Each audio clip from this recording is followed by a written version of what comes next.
hal sano oo dagaal ah dhiig badan oo ku daatay ceeb badani ay ku dhacday qarankii Soomaaliyeed iyo ummadda Soomaaliyeedba bulsho badan ay ku barakacday ugu dambeyn ma waxa lagu soo gabagabeeyay aan heshiino aan isku sacabatno oo nin walba sidoo raba ha loogu sacabatumo arintan ka hadlayo waa Axmed Madoobe iyo Xasan Sheekh Maxamuud oo waayihii dambe ama sanadkii ugu dambeeyayba hadal hayntoodu ay taagneed si weyn iskugu hayaan arrimaha siyaasadda ee maamul goboleedyada iyo waliba dawladda federaalka ama hanaanka geedi socodka siyaasadeed hadda maxaa soo kordhay maxaa ka jira in Axmed Madoobe iyo Xasan Sheekh Maxamuud ay heshiis wada gaadheen saddex qodobna ay ku heshiiyeen Xasan Sheekh Maxamuudna dhamaadka bishan oo hadda maalmoon ay ka dhiman tahay uu tagi doono magaalada Kismaayo Axmed Madoobena ay haddana diyaarad wada raaci doonaan oo ay xamar wada tagi doonaan maxaa ka jira maxaa lagu heshiiyey ma Axmed Madoobe ayaa ka tala baxay arrintii doorashada oo ka laabtay arrintii caanshubka ay doorasho ma dhigi karnaa saafurle Axmed Madoobe miyaa arrintii isku caanshubka ahayd ka laabtay oo hadda ka warsugi doona go'aanka Xasan uu u soo gooyo mise Xasan baa aqbalay caanshubkii Axmed Madoobe oo ka laabtay dadkii reer Jubbaland arrintii lagu abaabulay ahayd Jubbaland cusub ee la wada sugay sidee haddaba ayay wax u jiraan maxaa lagu heshiiyey muuqaalkan ayaan ku qaadaa dhigi doonaa oo ku falanqayn doonaa waxyaabaha ay ku wada hadleen Xasan Sheekh Maxamuud iyo Axmed Madoobe midka sinsaarada lagu dhuftay ee arrimaha waxa weeye dabinka siyaasadeed loo dhigay khiyaamooyinka iyo sidoo kaleeto go'aanada nimankan ay hoosta ka wataan iyo waxyaabaha hadda banaanka yaalla ayaan soo qaadan doonaa halka ay mowqifyadii ku kala dambeeyeen labadooda dhinacna iyadana waan dul istaagi doonaa soo dhawaada muuqaalka like saara aragtidiina igula wadaaga qaybta commentiga si fiicanna muuqaalka loo dhageysto dhinacyo badan baan taaban doonaa qodobo badan baan ku istaagi doonaa aan ku bilownay waxaan ogsoonayn in Axmed Madoobe iyo Xasan Sheekh Maxamuud ay si weyn iskugu hayeen arrimaha la xiriira doorashooyinka wax kale oo la isku hayay ma jireen waa arrimaha la xiriira doorashooyinka kadib markii Axmed Madoobe uu iskaga soo cararay madashii NCC ee wada tashiga qaran ee xamar ka socotay una bilaabay ololihii isku caanashubkiisa ugu dambeynna uu isku caanashubay marba markii ka dambaysa xaaladdu waa uu la sii kala fogaanayay xiisadoodu meel adag ayay gaadhay waxay saameyn ku yeelatay ciidankii qaranka Soomaaliyeed waxay saameyn ku yeelatay bulshadii Soomaaliyeed ee dhinac walba deganeyd gaar ahaan waliba kuwa Jubbaland oo culayskii ugu xoogana uu ku dhacay waxay saameyn ku yeelatay isku socodkii bulshada iyadoo waliba xanibaad badan la saaray bulshada oo dhinacyo kala duwana waxay saameyn ku yeelatay naflay badan oo intay hayeen muddada halka sano ah dad fara badan ayaa ku dhintay dad badanna waa ku dhaawacmeen boqolaal qoysna waa ku barakaceen oo xeryaha qaxootiga Kenya inta badan gaareen arrinta wixii sababtay waxay ahayd arrinta doorashooyinka la xiriira waxaa soo baxay maalmihii la soo dhaafay wada hadallo inay u socdeen Axmed Madoobe iyo Xasan Sheekh Maxamuud karwadeena ay ka tahay dawladda Kenya iyo dawladda Imaaraadka Carabta isku tag Imaaraadka Carabta Axmed Madoobe waxaan ogsoonayn in oo horeyna idinku la wadaagay warbaahintana laga yaabo inaad ka maqasheen inay ay jireen requirement uu soo dhigtay amaba waxa weeye inuu soo qodobo uu soo dhigto uu yiri sidan iyo sidan iyo sidan haddii la sameeyaana sidan iyo sidan waa yeela labada dhinacba marka waxay wateen go'aano kala duwan oo iska hor imaanaya ayay labada dhinacba wateen qodobada laga wada hadlay xagga dawladda federaalka markaan ugu horeyno dawladda federaalku hal arrin bay wadatay oo ahayd Axmed Madoobe ha ka laabto caanashubkii doorashada iyo qabanqaabadeedana dawladda federaalka sida dastuurku u qaba ha loo daayo annaga doorashada soo qabanqaabinayna doorasho isagu uusan tartamaynin maadaama uu dhowr iyo 10 sano xukunka hayay doorasho isagu uusan tartamaynin oo tartamayaal kale ay ka qayb qaadanayaan ayaan qabanaynaa isagana wuxuu uu rabo lacagna waa siinaynaa xil kale hadduu rabana meel kale uga magacaabaynaa irinta ha ka baxo tan Jubbaland bal faraha muddo oday weeye muddo badan uu waayo wala xanuunsan yahay faraha ka qaado Axmed Madoobe wuxuu watay in loo aqoonsado 5 sano kaliya loo daayo dawladda ay aqoonsato haddaysan aqoonsanaynin in 2 sano ku meel gaara la siiyo laba sano in dowladda federaalku ay aqoonsato. waa labadii sane hore ee farmaajo lagu gaaday. farmaajo labadii sane hore ee intii waxa weeye la saabasaabeeyey labada sano ugu daray labadii oo kale inaad igu darto amaba 5 sano aad aqoonsato.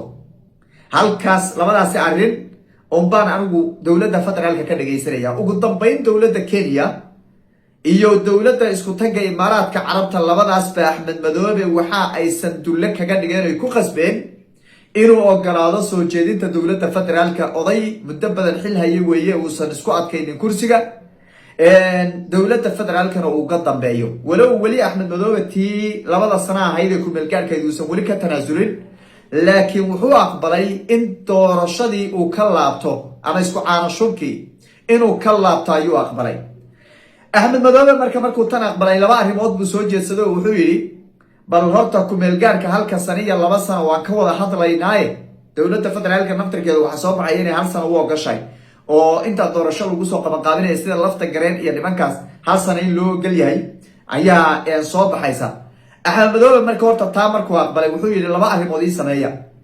koow inayna media inay soo fariisisaan inay igu qasbin oo ina dhihin soo jeediyo waxaa tiraahdaa waxa weeye doorashadii waan ka laabtay oo waan ka tanaasulay inaan la igu qasbin oo aana dhihin. arrintaa waa koow oo horta yaan la igu qasbin oo yaan media la soo fariisinin. waa qodobka koobaad.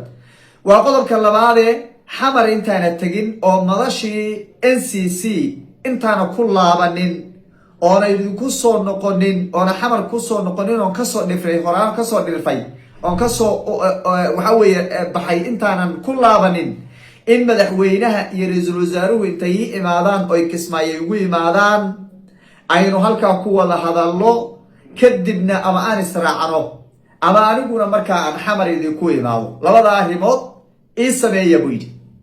nin weyn oo odaya oo arrintii shalay uu samaystay oo ku doodayay ceeboobayaan noqonin waxa weeye idinku imaada Kismaayo igu imaada Kismaayaan wada fariisano aan wada hadallo markaan wada hadallo kadib baan haddana xamar tagi madashii wada tashiga qaran baan ku laabanaya oo dhex fariisanaya.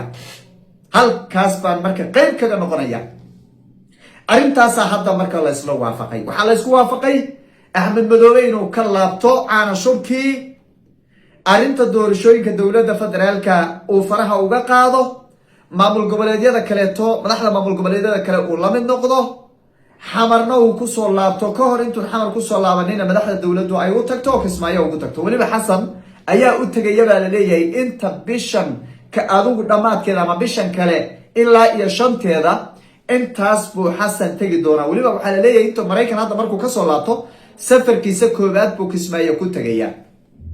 haddaba markii inta laga soo taga marka oo intaas heshiiskeedana waxa weeye ayaga waxa weeye danahooda siyaasadeed ee labada dhinaca markii laga soo tago maxaa lagu laayay hadiiba doorasho iyo kumeelgaar iyo muddo kororsi loo isku samaynayo. maxaa loo laayay ciidankii qaranka? maxaa loo laayay waxa weeye ciidankii daraawiishta Jubbaland? maxaa loo barakiciyay boqolaalka qoys? maxaa dadka hawada looga xidhay? maxaa ummadda cadaadiska intaa dhan loo gelinayay hadiiba marba laga heshiinayo oo Axmed Madoobe uu meesha sii joogayo? maxaa intaaba loo sameeyay? maxay ujeedada laga lahaa? maxaa dadka loo abaabulo loo yiri Jubbaland cusub baa la dhisay kaca oo garbahaare inoo xaaqa? maxaa loo yiri? maxaa balad xawa dagaalka looga riday hadiiba Axmed Madoobe la heshiinay? hadiiba Axmed Madoobe la heshiino si qof bini aadam loola fariisanayo maxaa intaaba loo sameeyay? waxaan ogsoonahay Axmed Madoobe inuu ummadii u baabiyay saraakiil hadda wiig asbuuci hadda la soo dhaafay ilaa 3 sargaal inuu dilay. waa la socotaan 30 qof oo siyaasiyiin xiran oo uu kamid yahay senator Ilyas Bedelki Boose uu kamid yahay mas'uuliin ayaa xiran. maxaa dadkaas oo dhan waxa weeye dhibaatada inta dhan loo gelinayay hadiiba Axmed Madoobe la heshiino la hadlay? way baahida se loo qaba Axmed Madoobe iyo duruufta loo qaba in la heshiiyo maxay? waa ninka 14 sano joogay halka degma haysta dalkii oo dhaargagixisada faraha uga qaaday aanu soconin intii degmada joogtayna ninuu dilo ninuu xiriyo nin cabsi ku jooga ka dhigay. maxaa loola heshiinaya oo loola fadhiisanaya? waa ceeb weyn, waa fashil siyaasadeed. intii ku dhimatay iyo intii ku dhaawacantay iyo intii ku barakacdayna mas-uuliyadeeda waxaa qaadaya madaxweyne xasan sheekh maxamuud. xasan bay dusha ka saaranta. ummadda soomaaliyeedna waa inay markhaati ka ahaato. boqolaalka kun ee meeshan ku xidhan waa inay ogaato xasan baa mas-uuliyadeeda qaadaya. sababtoo ah boqolaal qoys baa ku barakacay oo kaar qaxooti xataa ka waayay dalka kenya gaadhay, xeryaha qaxootiga kenya gaadhay. boqolaal qof baa waxa weeye darbiyada fadhiyo geedo hoostooda. intaasoo qoys baa ku agoontowday oo raggoodii iyo carruurtoodii laga laayay. dhibaato xoog laa dhacday halkaas sano ee ay sayeen. maanta markii intii laga adkaaday bulshadii reer jubbaland oo dhan intay ka hor imaatay axmed madoobe ay tiri maya, qorshaha dowladda taageersana in madaxweyne xasan uu sii daayo kismaayo iska xaadiriyo, waa ceeb weyn, waa fashil, waa run ahaantii waa jab weeye. arrintaa marka waxaan leenahay madaxda dowladda warkiina caddeeya. axmed madoobe waqti lala fadhiiso iyo wax lagala fadhiisto midna male. waa nin criminala, waa nin bulshada baabiiyey, waa ninkaas waxa weeye keligii taliska ee inuu isagu noolaado mooyeen aan qof kale noolal u ogolayn. wax lagala heshiiya male. xaqiiqda markaan ka hadalna weeye anuu dadii ugu dhow yahay, dabeecadihiisa iyo dhaqankiisana anaa garanayo. in lala heshiiya ma ahee in waxay ahayd intii la diyaariyo ciidamo dadka deegaanka la diyaariyo, la kiciyo, dagaal weliba lagu qaado oo lasoo qabto maxkamad la keenay ama waxa weeye la dhaafiyaba. labadaa midun bay ahayd. laakiin in lala heshiiyo maya. heshiis muu lahayn axmed madoobe. arrintaa marka madaxda qaranka waxaan leenahay waa dulmi, waa ku takrifal awoodeed, waa tacaddi, waa gaf dadka reer jubbaland laga galay weeye. in maanta la yidhahdo axmed madoobe lala heshiin oo kismaayo loogu tegay, gaf weyn bay ku tahay bulshada reer jubbaland. khalad weyn bay ku tahay. haddii sidaa ay noqonayso bulshada reer jubbaland ninka le waxaan ka wada xasan uma aysan sacabatumeen. dadka reer godo kharash iyo lama geliyeen, diyaar garow lama geliyeen, dagaal lagama dhexrideen oo wiilashooda lagama horgeeyeen, ma aysan aqbaleen haddiiba lala heshiinaya axmed madoobe. war hal sana iska daaya axmed madoobe 2 maalmood inuu sii joogo diyaar uma nihin. hadduu iska joogaya kismaayaha iska joogo, sidaa uu ku joogo hadduu ku joogo sanad loogu daray iska daayay in axmed madoobe intii lala fadhiisto doorasho lagala hadlo oo madasha NCC uu ku laabto. taas baaba khalad ku ah ummadda soomaaliyeed oo dulmi ku ah. waxaan leenahay madaxda dowladda marka dulmi baad gasheen, cadaalad daraad samayseen, xaq daraad bulshadii reer jubbaland ku samayseen. haddaad axmed madoobe ku soo celisaan madasha NCC oo mar damba uu soo dhex fadhiisto xamar u imaado, khalad weyn baad bulshada reer jubbaland ka gasheen baan leenahay.